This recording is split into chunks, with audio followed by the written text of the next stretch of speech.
If we did not have available to us now an aircraft carrier and its embarked air group as a weapons system, we would be required to invent one. For the fast carrier striking force is the Navy's primary instrument for projecting the power of the United States overseas. The carrier is a landing strip that floats, complete with all the facilities of any air base. It is self-propelled, can, within a 24-hour period, be anywhere in an area of 1.5 million square miles. Its aircraft can fulfill a broad spectrum of military requirements, from a mere show of force to the delivery of nuclear weapons. Its crew works under conditions unhampered by the variable winds of a constantly changing.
Conventional ordnance for limited war.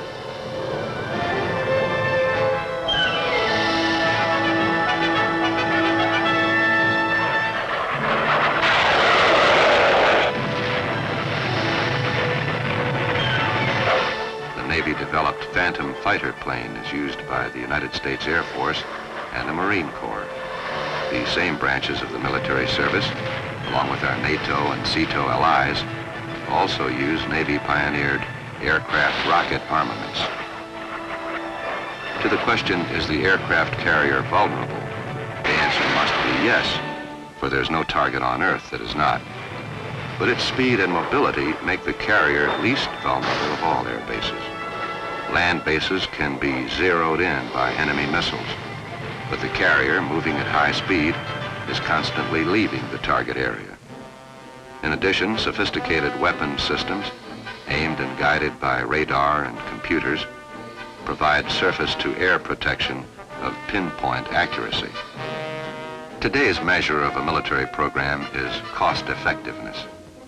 The seaborne strike force, with its flexibility of response and its inherent mobility, provides a means of covering large areas with a minimum investment in materials and men. Carrier forces, constantly on the move, can range freely over 3/4 of the Earth's surface. They take United States power and influence to areas where land bases are not welcome, where the mere presence of foreign troops reminds newly emerging nations of colonialism, to the scene of a short-term crisis where a land base would first of all be too late, and then soon would be unnecessary. We need only to look to the past to see the effectiveness of the carrier striking forces at Korea, Quemoy, and Taiwan, Lebanon, Cuba, Laos, Vietnam. In Lebanon, aircraft from the 6th Fleet were flying 120 sorties per day, beginning within 12 hours of the request for American assistance. During the Cuban crisis, the nuclear-powered attack carrier Enterprise remained on station for a period of 48 days. The response in Laos and Vietnam was almost immediate. As we move into the era of nuclear propulsion, our carrier forces will be doubly effective, with greater speed and range. Space formerly needed for oil storage will carry increased supplies of aviation fuels. thus considerably lessening time-consuming replenishment operations. Nuclear propulsion plus the flexibility of the carrier air wing add up to cost-effectiveness in terms of military worth. All wars are brought to a successful conclusion by a man with a gun on his shoulder going in, taking charge, and saying, "This belongs to me." Getting that man to the objective area, putting him ashore in fighting condition, then supporting and sustaining him ashore, is a job for the Navy and its ships. Big ships to cross the ocean, small boats to hit the beaches. This is amphibious warfare, a prime responsibility of the United States Navy and the Marine Corps. Amphibious warfare is the most complex of all naval operations, requiring the precise coordination of many diverse elements. Underwater demolition teams, frogmen to clear away submerged obstructions, airborne pathfinders to prepare the way for vertical envelopment, landing men behind the enemy's fortifications to divide his efforts in separate directions, minesweepers to clear the approaches to the beach,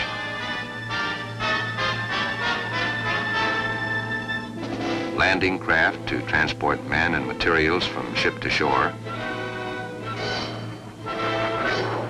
planes of every description to map enemy strongholds, to strafe and to bomb.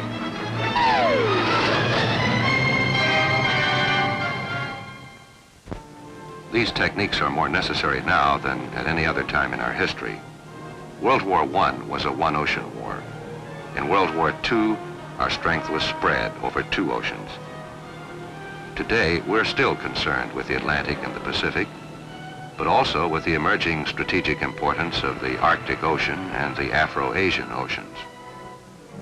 Virtually no place on Earth is immune to attack from the sea.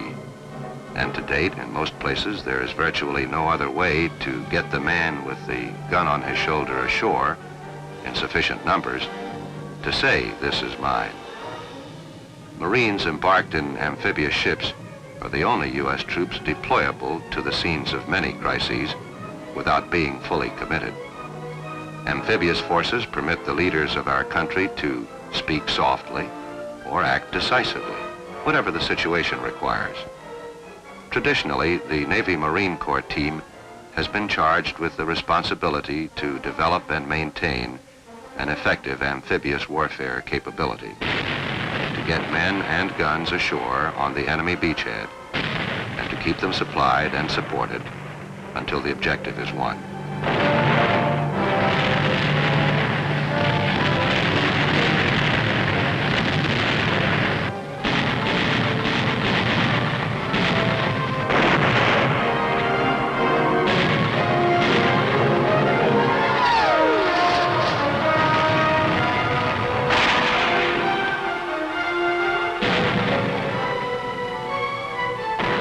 In the past, communist powers have expanded by absorbing contiguous land masses. Now, their sights are set on other continents. For the first time in history, the communists are moving into the competitive arena of sea power. For to reach Latin America, Africa, Southeast Asia, Russia must move by way of the sea. The possibility that we must live with every day far into the future is that communist tactics of expansion may force us into more and more brush fire encounters or so-called wars of liberation. The United States, as the late President Kennedy said, has rightly determined that our interest is best protected by preserving and protecting a world of diversity in which no monolithic power can acquire the ability to dominate freedom. This commitment to the cause of freedom imposes upon us the burden of creating, maintaining, and constantly improving a military capability second to none. And within the total military establishment, there is no substitute for sea power.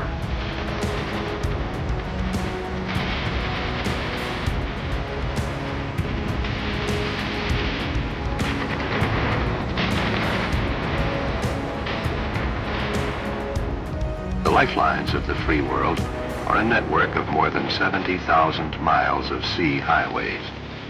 Over 98% of all material must be moved by sea, especially heavy equipment to sustain operations in any major conflict.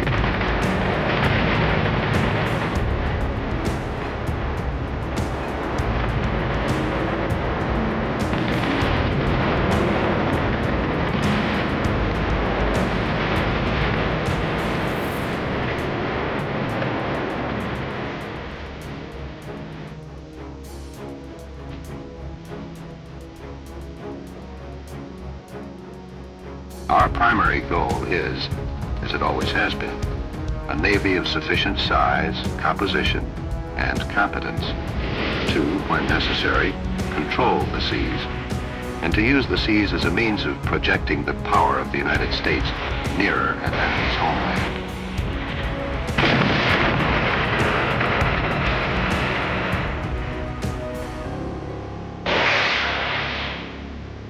We will achieve the goals of the future just as we have achieved the goals of the past, and we will do it through sea power in action.